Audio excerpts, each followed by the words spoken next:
আসসালামু আলাইকুম রহমতুল্লাহি ওবরাকাতুহ। আপনি দর্শক দেখতেছেন যে গরুর হাট এবছরের বিশেষ করে সারা বাংলাদেশের সব জায়গাতেই গরুর হাটের অবস্থা খুবই করুণ। তো যারা হয়তো বা গরু ঈদের হাটের অপেক্ষা না করে যারা আগে বিক্রি করছে তারা হয়তো ভালো দাম পেয়েছেন। তা আমি আমার এলাকা ভিত্তিক হাটের তেবাড়িয়া হাটের আমি দেখাচ্ছি আপনাদেরকে। আসলে গরু বেচাকে নিয়ে নাই বললেই চলে, তবে যারা গরু ক্রেতা রয়েছেন যারা, এরা কিন্তু সুযোগ বুঝেই কোপ মারবেন। এনারা অপেক্ষায় রয়েছেন যে হাটে এত গরু কখনো ওঠে নাই, বাট এবার এত গরু ওঠার কারণ কি, এবার এত গরু এখনও আছে, হয়তো কিছু হতে পারে। তো সেই ক্ষেত্রে এনারা কিন্তু একদম চুপচাপ রয়ে গেছেন।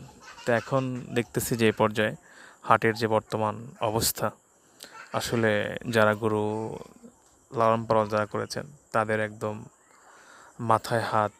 কারণটা হচ্ছে এত কষ্ট করে এত কিছুর দাম, ভুসি কুড়া এগুলোর যে দাম, সব কিছুই দাম কথা বললে চলে।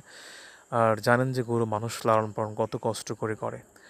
এই দুটো টাকার আশায়, টাকার অপেক্ষায় কিন্তু এই কোরবানির ঈদে এই সমস্ত ব্যাপারীরা, এই সমস্ত মানুষেরা, সাধারণ জনগণ, এনারা কিন্তু গরু পালন করে থাকেন দুইটা টাকা লাভের আশায়। আসলে বুঝি না যে এই সময়টা এলেই, এই কোরবানির সময়টা এলেই কী হয় এমন, যাতে করে গরু বিক্রেতাদের লস হয়, লোকসান হয়। এখানে আসলে এরকম যদি হয় তাহলে কিন্তু দেশীয় গরু পালন থেকে মানুষ বিরত থাকবে। যদিও হাটের মধ্যে এখন হচ্ছে লোক অধিকাংশ মানুষই চেষ্টা করে দেশি গরু ক্রয় করার জন্য, দেশি গরু কোরবানি দেওয়ার জন্য।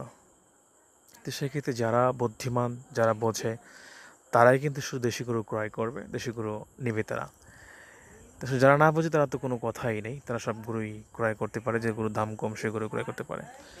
তো মূল কথা হচ্ছিল কি এটা, যে বর্তমান হাটের অবস্থা, বর্তমান হাটের পক্ষাঘাত দেখালাম আপনাদেরকে, আর মুখেও বললাম আপনাদেরকে যে আসলে এখন পর্যন্ত কিন্তু হাটের অবস্থা কিন্তু খুবই করুণ অবস্থা।